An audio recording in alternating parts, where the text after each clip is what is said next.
Breaking news Duvvada Srinivas family issue ఇప్పుడు పవన్ కళ్యాణ్ ముందుకు వెళ్లే అవకాశం ఉందా? దువ్వాడ శ్రీనివాస్ ఫ్యామిలీ ఇష్యూలో పవన్ కళ్యాణ్ కలగజేసుకోవాలి అని కోరుతున్నారు దువ్వాడ వాణి. డిప్యూటీ సీఎం పవన్ కళ్యాణ్ వద్దకు ఎమ్మెల్సీ దువ్వాడ ఫ్యామిలీ ఇష్యూ వెళ్ళబోతున్నట్టుగా తెలుస్తోంది. డిప్యూటీ సీఎం పవన్ కళ్యాణ్ దృష్టికి సమస్యను తీసుకువెళ్లటానికి దువ్వాడ శ్రీనివాస్ భార్య వాణి ప్రయత్నం చేస్తున్నారు. న్యాయం చేయాలి అని పవన్ కళ్యాణ్కు విన్నవించేందుకు ప్రయత్నం చేస్తున్నారు ఆమె. మరోవైపు మూడో రోజు కూడా ఆందోళన కొనసాగిస్తూనే ఉన్నారు. దువ్వాడ శ్రీనివాస్ ఇంటి ముందే దువ్వాడ శ్రీనివాస్ భార్య పెద్ద కుమార్తె బైఠాయించి న్యాయం కావాలి అంటూ డిమాండ్ చేస్తున్నారు. దువ్వాడ వాణికి మద్దతు పెరుగుతోంది. మహిళా సంఘాల నుంచి దువ్వాడ వాణికి మద్దతు పెరుగుతోంది. ఇంటి దగ్గర భారీగా పోలీసు బలగాలను కూడా మోహరించున్నారు. దువ్వాడ వాణి ఇంటి బయటే ఆందోళన చేస్తూ అక్కడే నిద్రిస్తున్న దృశ్యాలు చూస్తున్నాం. దువ్వాడ శ్రీనివాస్ పెద్ద కుమార్తె కూడా అక్కడే కూర్చుని ఉన్నారు. దువ్వాడ శ్రీనివాస్ ఇంటి ముందే ఆందోళన చేస్తున్నారు.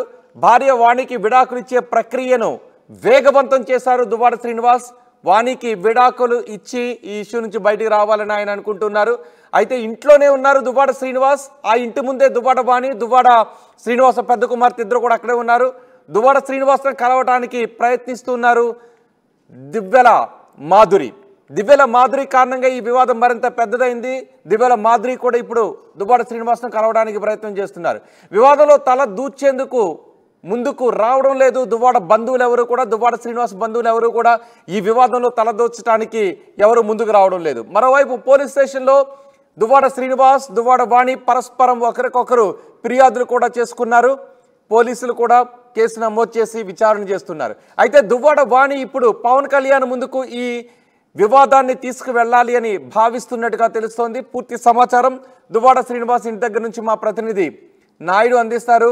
నాయుడు, ఏం జరగబోతుంది దువ్వాడ ఇష్యూలో? పవన్ కళ్యాణ్ ముందుకు ఈ ఇష్యూ వెళ్ళబోతుందా? పవన్ కళ్యాణ్ న్యాయం చేయాలని వాణి కోరబోతున్నారా? ఏం జరగబోతుంది అసలు ఈ ఇష్యూలో? ఎమ్మెల్సీ దువ్వాడ శ్రీనివాస్, అదేవిధంగా టెక్కల్ నియోజకవర్గం వైసీపీ ఇన్ఛార్జ్, ఆయన పంచాయతీ మాత్రం ఈరోజు పోలీస్ స్టేషన్తో పాటు రాష్ట్ర వ్యాప్తంగా ఉన్నటువంటి పంచాయతీ శాఖ మంత్రి పవన్ కళ్యాణ్ వద్దకు కూడా వెళ్ళే అవకాశాలు కనిపిస్తున్నాయి. ఎందుకంటే గత ప్రభుత్వ హయాంలో కూడా ఈ ఇంటి పంచాయతీని మాజీ ముఖ్యమంత్రి జగన్మోహన్ రెడ్డి స్వయంగా పర్యవేక్షించి ఎట్టి పరిస్థితుల్లో కూడా వాణికి విడాకులు ఇవ్వాలని కూడా దువ్వాడ శ్రీనివాస్ అప్పట్లోనే సూచించారు. అయినప్పటికి కూడాను ఇప్పటి వరకు ఆయన ఆ ప్రయత్నం చేయకపోవడంతో 3 రోజులుగా ఆ ఇంటి వద్ద తమకు న్యాయం చేయాలి, తమ పిల్లల భవిష్యత్తు కోసం అని చెప్పి పెద్ద పాప హైందవం తీసుకుని ఈరోజు వాణి 3వ రోజు కూడాను దువ్వాడ శ్రీని ఇంటి వద్ద ఉన్నటువంటి సెల్లార్లో అక్కడే రేయింబవలు కూడా అక్కడే ఉండడం జరుగుతుంది. దువ్వాడ శ్రీనివాస్ మాత్రం మొన్న రాత్రి ఏదైతే తలుపులు పగలగొట్టుకుని లోపలికి ప్రవేశించినట్టు విషయం తెలిసిన తర్వాత బయట నుండి వచ్చి అటు కూతురని చూడకుండా ఇటు భార్యను చూడకుండా దుర్భాషలాడుతూ వారిపై దాడికి కూడా పాల్పడి లోపల వెళ్ళిపోవడం జరిగింది. దీంతో పోలీసులు అక్కడ పహారా కాస్తున్నారు. కేవలం ఇంటికే దువ్వాడ శ్రీని పరిమితం అయ్యాడు. దువ్వాడ శ్రీని కార్యకలాపాలని బయట ఉన్నటువంటి ఆమెతో సంబంధం ఉన్నటువంటి ఏవైతే మాధురి ఉందో ఆమె ఈ కార్యకలాపాలను కూడా బయట నుండి నడుపుతున్నారు. నిన్న దువ్వాడ శ్రీనివాస్ తల్లి లీలావతి కూడాను తన కొడుకు జరిగిన అన్యాయంపై రోడ్డెక్కి మీడియా ముందు కూడా రావడం లేదు. 30 ఏళ్లుగా దువ్వాడ వాణి, ఆ పిల్లలు మనవరాళ్ళు, అదేవిధంగా శ్రీను ఎక్కడ ఉన్నాడో తెలియనటువంటి తల్లి కూడా ఈరోజు రోడ్డుపైకి రావడం, మరోవైపు బాహటంగా తనకు జరిగినటువంటి అవమానం అన్యాయాన్ని విషయంలో దువ్వాడ శ్రీనితో పాటే తన జీవితాన్ని కొనసాగిస్తున్నటువంటి మాధురి ప్రయత్నం కూడా ముమ్మరవుతుంది. నిన్న దువ్వాడ శ్రీనివాస్ ప్రెస్ మీట్లు కూడా స్పష్టం చేశారు.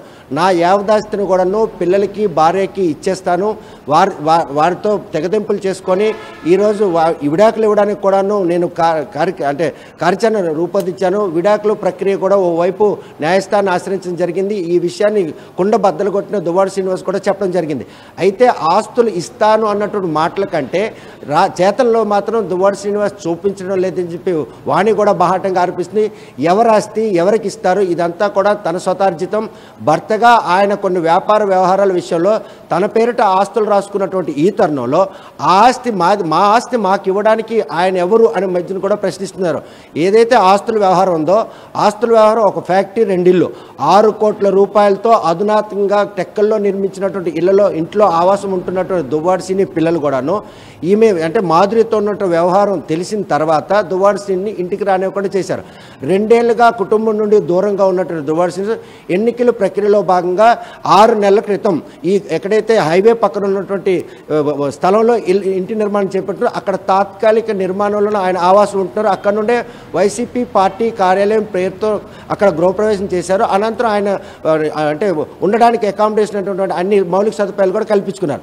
అయితే ఆ ఇంట్లోనే మాధురితో పాటు ఉండడాన్ని మాత్రం జీర్ణించుకున్న వాణి పిల్లలు మాత్రం ఈరోజు వాణిని ఇక్కడ నుంచి అంటే టెక్కల్లో ఉండకూడదు, వాణిని తీసుకొని టెక్కలు విడిచి పలాస వెళ్ళిపోవాలని చూశారు. ఎందుకంటే దువ్వాడ శ్రీను కుటుంబం మొత్తం కూడా అన్నదమ్ములు, తల్లి కూడా వీళ్ళంతా కూడాను పలాస ఉంటున్నారు. ఒక్క దువ్వాడ శ్రీనే అప్పట్లో వాణి ప్రేమ వివాహం చేసుకొని టెక్కల్లోకి వచ్చి స్థిరపడడం జరిగింది. సంపదరావు రాఘవరావు 4 పర్యాలు హరిశ్చంద్రపురం టెక్కల నియోజకవర్గం నుండి పోటీ చేసి ఓటమి పాలు చేశారు. ఆ కుటుంబానికి చెందిన నేపథ్యంలోనే రాజకీయంగా ఈరోజు చూస్తే కనుక దువ్వాడ శ్రీను కూడాను 4 సార్లు పోటీ చేసి ఓటమి పాలయ్యారు. మరోవైపు ప్రస్తుతం జడ్పీటీసీ అంటే టెక్కల్ జడ్పీటీసీగా ఉన్నటువంటి వాణి కూడాను ఈరోజు గతంలో ఎమ్మెల్యేగా పోటీ చేశారు. సో ఇదంతా కూడాను రాజకీయంగా ఈరోజు సంపదరావు రాఘవరావు పెట్టిన భిక్షగానే దువ్వాడ శ్రీను రాజకీయంగా ఎదిగారు. ఆ ఎదుగుదలను కూడాను కనీసం పట్టించుకోలేదు. ఈరోజు ఎమ్మెల్సీ పదవి వచ్చింది, జగన్మోహన్ రెడ్డి తాలూగా ఆశీస్సులు ఉన్నాయనే ఉద్దేశంతో కుటుంబాన్ని పూర్తిగా నిర్లక్ష్యం చేయడంతో పాటు పిల్లలను కూడాను చెంత చేసుకునే పరిస్థితులు అయితే జరిగింది. కానీ ఏం చేయబోతున్నారు? నిన్న వాణి కూడా స్పష్టంగా చెప్పారు ఆమెకి ఏం కావాలన్న విషయం పైన క్లారిటీగా ఉన్నారు. ఇప్పుడు దువ్వాడ శ్రీనివాస్ ఉంటున్న ఇల్లు కూడా మా పేరు మీద రాసి ఇచ్చేయమనండి, మా ఆస్తి అది, ఆ తర్వాత ఆయన ఎక్కడికి వెళ్ళినా మాకు సంబంధం లేదు అని. అంటే ఇప్పుడు దువ్వాడ శ్రీనివాస్ ఆస్తి ఇచ్చిన తర్వాత ఆయన టెక్కలను వదిలి వెళ్ళిపోవాలా, లేకపోతే టెక్కల్లో ఉండొచ్చు అని ఆవిడ అనుకుంటూ ఉన్నారా? ఈ ఆస్తిని అంతటిని ఇచ్చేయడానికి దువ్వాడ శ్రీనివాస్ సిద్ధంగా ఉన్నారా? రోహిత్ ప్రస్తుతం ఏదైతే కొత్త ఇల్లు నిర్మాణం ఉందో ఆ నిర్మాణానికి సంబంధించినటువంటి స్థలం కావచ్చు, ఆ డబ్బు కావచ్చు, ఇదంతా కూడాను పలాసలో వాణి పేరునున్నటువంటి స్థలం. అంటే 2024 సార్వత్రిక ఎన్నికల్లో ఆమెకే టిక్కెట్ ఇస్తారనే ఉద్దేశంతో, ఎక్కడ ఎఫిడవిటీలో కనుక ఆస్తులు ఎక్కువ చూపిస్తారనే ఉద్దేశంతో శ్రీనివాస్ తమ్ముడైనటువంటి బాబా భార్య పేరున ఆస్తి రాయడం జరిగింది. ఆస్తి రాసిన తరుణంలో ఆ ఆస్తిని, ఎందుకంటే ఒకవైపు వాణితో విభేదించడంతోనే తక్షణంకే తనకు ఒక నీడ కావాలి, టెక్కల్లో అకామిడేషన్ కావాలనే ఉద్దేశంతో వాణి రాసినటువంటి ఆ భూమిని అమ్మేసి ఆ డబ్బులతో ఇక్కడ ఇల్లు కడుతున్నారు. అంటే ఇది వాణి తాలూకా ఆస్తి, వాణికి సంబంధించిన స్థలం, వాణికి సంబంధించిన డబ్బులని మాత్రం ఆమె బాహాటంగా చెప్తుంది. ఇది నా ఆస్తి, నేను సంపాదించుకున్న ఆస్తి, నా ఆస్తికి వీరెవరు పెత్తనం, నా ఆస్తిలో ఉంటుండు, నేను నా స్థలంలో ఇల్లు కట్టుకుని ఉంటుండు ఇంకొక వేరే మహిళతో ఉండడం ఎంతవరకు సమంజసం అని బాగా ప్రశ్నిస్తున్నారు. ఈ విషయంలో దువ్వాడ శ్రీనివాస్ మాత్రం ఈ వివాదం నుండి బయటికి రావడానికి ఏకైక మార్గం వాణికి విడాకులు ఇవ్వాలన్నటువంటి ఒక దృక్పథంతో ఉన్నారు. ఆ దిశగా ప్రయత్నాలు కూడా సాగిస్తున్నారు. మరోవైపు చూస్తే పిల్లలు ఇద్దరు కూడాను వారి పేలట కూడాను ఆస్తి రాయాలి. ఉన్నటువంటి పాత్రలు ఏదైతే టెక్కల్లో ఉందో ఇటీవల 6 కోట్ల రూపాయలతో నిర్మించే ఆ ఇల్లు కూడా రాయాలి. ఇంటితో పాటు ఫ్యాక్టరీ లావాదేవీలు ఇవన్నీ కూడా రాసినా కూడాను టెక్కల్లో ఇప్పుడు ఉన్నటువంటి ఇంట్లో దువ్వాడ శ్రీను మాధురితో ఉండడానికి వీలు లేదు. ఇక్కడ కనుక ఉంటే టెక్కల్లో మాకున్నటువంటి పలుకుబడి పరువు కూడాను తీసే విధంగా ఉంది. ఎందుకంటే మాధురిది కూడాను టెక్కలే అత్తవారు కావడం, ఆమెకు కూడా పరిచయాలు ఉండడం. శ్రీనివాసు మాధురి కనుక బయట తిరిగితే ఈరోజు దువ్వాడ వాణి పిల్లల పరిస్థితి ఏంటి?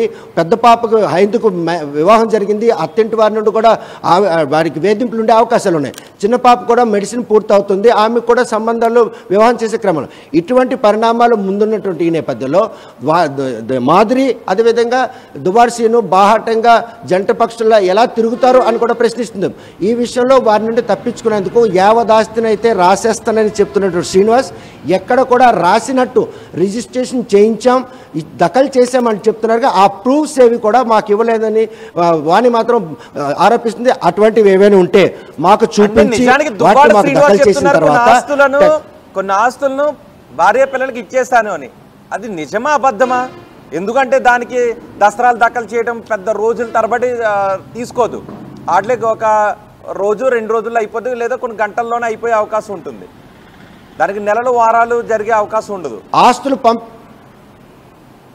ఆస్తులు పంపకం కావచ్చు, ఆస్తులు దఖలు చేయడం కావచ్చు, ఈ రెండిట్లో ఏవైనా కూడా ఇరు పక్షాలు ఏకీభావంతోనే సబ్ రిజిస్టర్ ఆఫీసులో రిజిస్ట్రేషన్ ప్రక్రియ జరుగుతుంది.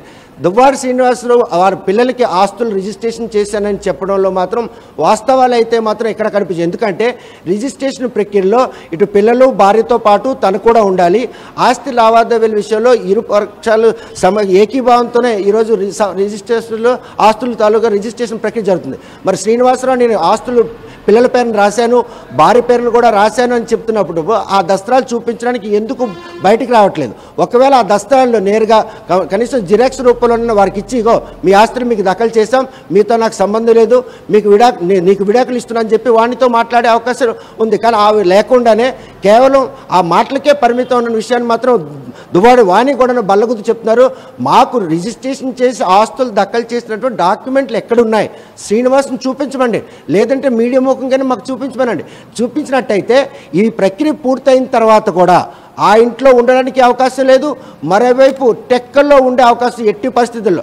ఇక్కడ గనక ఉంటే మాత్రం మేము ఉండనేమో, ఇక్కడే ఉంటాం. 3 రోజులుగా ఇద్దరు తల్లి కూతుర్లు కూడాను అక్కడ కార్ షెడ్లోనే రాత్రి పగలు ఉండడం జరిగింది. మొన్న రాత్రి లోపలికి వెళ్ళిన శ్రీనివాస్ ఇప్పటి వరకు సూర్యుని కూడా చూసే పరిస్థితి. లోపల నుండే ఆయన కార్యకలాపాలు నిర్వహిస్తూ బయట ఎవరైతే మాధురి తనకు ఫోన్ లైన్లో అందుబాటులో ఉన్నారో ఆమెతో పాటే న్యాయపరమైనటువంటి ఏవైతే కార్యాచరణ ఉందో దానికి, అదేవిధంగా ఈ ఆస్తుల రిజిస్ట్రేషన్ విషయంలో మాత్రం దువ్వాడ శ్రీనివాస్ మాధురితో షేర్ చేసుకున్నాడా? మాధురితో షేర్ చేసుకుని ఉంటే మాధురి కనుక ఈ ఆస్తుల్ని ఎందుకు దువ్వాడ వాణికి ఇచ్చేందుకు ప్రోత్సహిస్తుంది? ఎందుకంటే దువ్వాడ శ్రీనితో కలిసి ఉండాలనుకున్నటువంటి ఆమె అంటే ఏదైతే నిర్ణయం ఉందో ఆ నిర్ణయం నేపథ్యంలో ఆస్తి రాస్తుందో చూస్తూ ఊరుకునే పరిస్థితి లేదు. అంటే ఓవైపు మాధురి కూడాను ఆస్తి కోసం దువ్వాడ శ్రీని కనుక ఆశ్రయించినట్టయితే ఆమె కూడా అంత సులువుగా ఆస్తిని రాసి ఇచ్చే పరిస్థితి లేదు. ఆమె కనుసైగుల్లో నడుస్తున్నటువంటి దువ్వాడ శ్రీను పిల్లలకి భార్యకి ఆస్తులు రాశారని రిజిస్ట్రేషన్ చేశానని చెప్పిన దాంట్లో ఎంతవరకు వాస్తవం ఉందన్న విషయం మాత్రం క్షేత్రస్థాయిలో ఏమాత్రం కూడాను స్పష్టత లేదు. వాణి మాత్రం ఇప్పటి వరకు ఏదైతే మేము ఉంటున్నటువంటి పాత ఇల్లు ఉందో ఆ ఇల్లు మాత్రం నా పేరే ఉంది, పిల్లల పేరు కూడా దఖలు చేశాం, కొత్త ఇల్లు కూడా మాకే రాయాలి, వ్యాపారాలకు సంబంధించినటువంటి లావాదేవీలు ఫ్యాక్టరీలు కూడా మాకే రాయాలి, ఇవన్నీ కూడా మా స్వతార్జితం, మా తండ్రి నుండి మాకు వచ్చింది, దువ్వాడ శ్రీని సంపాదించిందంటూ ఏమీ లేదు. ఈరోజు ఆయన ఎమ్మెల్సీ అయిన తర్వాత ఆయనకి 4 డబ్బులు కలిగాని ఉద్దేశంతో ఈరోజు మా కుటుంబాన్ని ఇలా రోడ్డుకు విడిచి వేరే మహిళతో ఇలా సహజీవనం చేసుకుంటూ మా పరువుని ప్రతిష్టను మా పిల్లల తాలూ భవిష్యత్తును కూడాను అగమ్యగోచరం చేస్తున్నారు. ఇటువంటి పరిణామాల నేపథ్యంలో దువ్వాడ శ్రీను మాధురి టెక్కలు వదిలి వెళ్ళకపోతే మాత్రం ఎట్టి పరిస్థితుల్లో వారిని ఇక్కడి నుంచి పంపించే వరకు ఇంటి నుండి కదలను. ఈ ఇంటి దగ్గర నుండే నేను మాత్రం తన పోరాటం కొనసాగిస్తున్నాను. ఆమెకు మాత్రం రోజు రోజుకి కూడాను. మరోవైపు ఈ విషయంలో రోహిత్ చూస్తే కనుక కుటుంబ సభ్యులు ఎవరు కూడాను ఈ వివాదంలో తల దూర్చేందుకు అస్సలు సుముఖత చూపించట్లేదు. ఎందుకంటే వాణి తండ్రి ఏదైతే సంపదరావు రాఘారావు ఉన్నారో ఆయన కూడా చాలా పెద్ద కుటుంబం. ఇటు శ్రీనివాసకు సంబంధించినటువంటి అన్నదమ్ములు వారు కూడా ఎవరు కూడా ఇందులో తలదూర్చట్లేదు. ఎందుకంటే ఆస్తులకు సంబంధించిన లావాదేవీల విషయంలో ఎవరికి వారు పందా చాటుకుంటున్న ఈ తరుణంలో ఎవరు కనుక దూరితే ఎవరికి ఏం మాట వస్తుంది అన్నటువంటి భయంతో ఎవరు కూడా దూరే పరిస్థితి మాత్రం కనిపించలేదు. రోహిత్ రైట్, ఇప్పుడు పవన్ కళ్యాణ్ దగ్గరికి వెళ్ళబోతున్నారా ఈ ఇష్యూ తీసుకొని వాణి? చూస్తే నిన్న కూడాను ఎక్కడైతే ఆమెకు అన్యాయం జరిగింది, ప్రస్తుతం మాత్రం తన గోడును పవన్ కళ్యాణ్ దృష్టికి తీసుకెళ్లాలనేటువంటి ప్రయత్నం మాత్రం వాణి చేస్తుంది అన్నటువంటి సంకేతాలు మనకు కనిపిస్తాయి. ఎందుకంటే పిల్లలు ఇద్దరు కూడా డాక్టర్లు, అంటే ప్రతిపక్షంలో ఉన్నటువంటి వైఎస్ఆర్ కాంగ్రెస్ పార్టీకి సంబంధించిన ఎమ్మెల్సీ దువ్వాడ శ్రీని కావడం, అధికార పార్టీ అంటే కూటమి ప్రభుత్వంలో ఉన్నటువంటి పంచాయతీరాజ్ మంత్రి పవన్ కళ్యాణ్ దృష్టికి తీసుకెళ్తే తమ పిల్లల భవిష్యత్తు బాగుంటుంది. ఇంకొక విషయం ఏంటంటే ఇక్కడ దువ్వాడ వాణి అంటే వైసీపీ జడ్పీటీసీ అయినప్పటికి కూడాను జరిగిన ఎన్నికల్లో టీడీపీకి సపోర్ట్ చేశారనే ఉద్దేశంతోనే ఈరోజు దువ్వాడ శ్రీనివాసరావు బాహాటంగా ఆరోపిస్తున్నారు. కానీ ఈ విషయంలో ఎన్నికల్లో తాను ఎక్కడ కూడా బయటికి రాలేదు. భర్తకి టికెట్ ఇచ్చిన తర్వాత తన పని తాను అంటే తన పిల్లల్ని సంరక్షించుకుంటూ టికెట్ రాలేదని మదనపాటుతో ఇంటి దగ్గర ఉన్నానే తప్పగానే నేను ఎన్నికల ప్రచారంలో పాల్గొనేది ఆవిడ కూడా స్పష్టం చేస్తున్నారు. ఈ నేపథ్యంలో ఆమెపై బురజల్లేందుకు దువ్వాడ శ్రీని టీడీపీకి మద్దతు తెలిపారు. టీడీపీ మద్దతుదారులు కూడాను ఈరోజు దువ్వాడ వానికి అండగా నిలుస్తున్నారు. ఎందుకంటే మొదటి రోజు ఇంటికి వచ్చే సమయంలో మాత్రం నేను ఆర్టీవీతో దువ్వాడ శ్రీని మాట్లాడుతూ ఏదైతే సీసీ ఫుటేజ్ గమన తను ఇంట్లోకి రావడానికి దువ్వాడ వాణి అదేవిధంగా పెద్ద కుమార్తో పాటు కొంతమంది అన్యాయాలు కూడా వచ్చారు. వారంతా కూడాను టీడీపీ మద్దతుదారులు. అంటే వాణికి టీడీపీ మద్దతుదారులకి ఏం సంబంధం ఉందని సీసీ ఫుటేజ్లో చూశాను. వాళ్ళని కనుక లోపలికి రానిస్తే కంపల్సరీగా తను హత్య చేయడానికే వచ్చారని భయంతోనే లోపల ఉండిపోయాను. రెండో రోజు నేను ఇంట్లో లేని సమయంలో నా ఇంటి తలుపులు పగలు కొట్టుకుని లోపల రావడం జరిగింది. ఈ విషయంలో నా ఇంట్లోకి రావడానికి ఎవరైనా నేను వాదులాడాను అని చెప్పి ఆమె కూతురుతో పాటు మరో 6 మీద ఆయన కూడా పోలీస్ కంప్లైంట్ ఇచ్చారు. మరో చూసుకుంటే వాణి కూడాను తన పిల్లలకి తనకు కూడాను థ్రెట్ ఉంది. దువ్వాడ శ్రీనివాస్ ఎప్పుడు వారిపై దాడి చేయిస్తారా అంటే ఎమ్మెల్సీగా ఉన్నారు కాబట్టి అధికార యంత్రాంగం ఆయనకి మాట వింటుందన్న ఉద్దేశంతో భయంతో ఆమె కూడా కంప్లైంట్ ఇవ్వడం జరిగింది. పోలీసులు మాత్రం ఇరు వర్గాలకు సంబంధించిన ఫిర్యాదులు తీసుకుని ఈరోజేమో కంప్లైంట్ నమోదు చేశారు, దర్యాప్తు కూడా చేస్తున్నారు. Rohit right Naidu, deputy CM Pawan Kalyan ముందుకు ఎమ్మెల్సీ దువ్వాడ ఫ్యామిలీ ఇష్యూ వెళ్లే అవకాశం కనిపిస్తోంది. డిప్యూటీ సీఎం పవన్ దృష్టికి సమస్యను తీసుకువెళ్లాలి అని దువ్వాడ శ్రీనివాస భార్య వాణి ప్రయత్నం చేస్తున్నారు. న్యాయం చేయాలి అని పవన్ కళ్యాణ్కు విన్నవించేందుకు ఆమె ప్రయత్నం చేస్తున్నట్టుగా తెలుస్తోంది. మరోవైపు 3వ రోజు కూడా ఆందోళన కొనసాగిస్తున్నారు వాణి. దువ్వాడ ఇంటి ముందే బైఠాయించారు భార్య వాణి, అలాగే పెద్ద కుమార్తె ఇద్దరు కూడా. దువ్వాడ వాణికి మహిళా సంఘాల నుంచి మద్దతు పెరుగుతోంది. ఇంటి దగ్గర భారీగా పోలీసు బలగాలను కూడా మోహరించారు. భార్య వాణికి విడాకులిచ్చే ప్రక్రియను దువ్వాడ శ్రీనివాస వేగవంతం చేసినట్టుగా తెలుస్తోంది. దువ్వాడ వాణి ఇద్దరు పరస్పరం ఒకరిపై మరొకరు ఫిర్యాదులు కూడా చేసుకున్నారు.